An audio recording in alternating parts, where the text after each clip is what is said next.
happy that we're all here together today. It means a lot. It's our way of educating about the history. There's no way better to do it than to actually be here and hear all the issues that are being spoken to.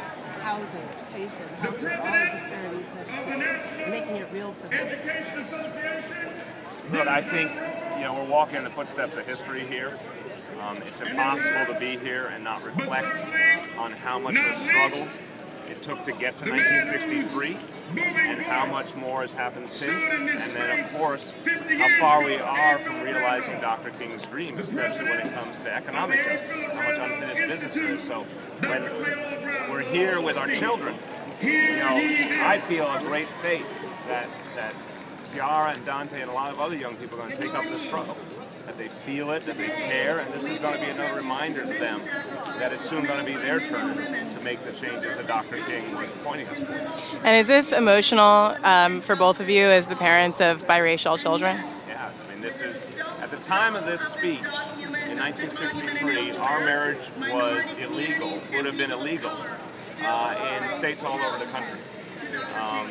For many decades after, it was frowned on for people of different races to marry. And only in recent years, as people around the country began to see it as something that's part of the mainstream of our country. So it's very moving to be here today, as part of a multiracial family in a country that's finally beginning to understand multiracial families.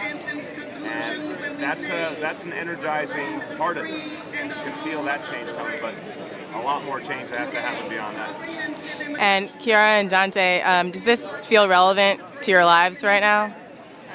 Standing here, talking about all this? I think it definitely is relevant to our lives. I mean, the legacy of racism in America has not ended. And I believe we need to reinvoke Mr. King's message to continue to fight. Yeah, I agree. I mean, I think that it's so important to really actively look back on that moment 50 years ago and recognize all the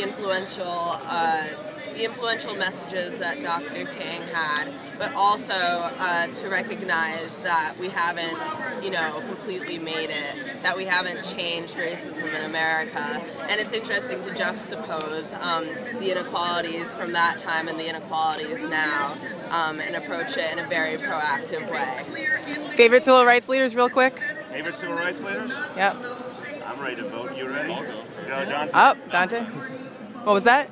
Malcolm X. All right. I'm also going to choose Malcolm X. Oh, God. I like Marcus Garvey. She's focusing on her Caribbean roots. Thanks so much, guys. Have fun today. Thank you.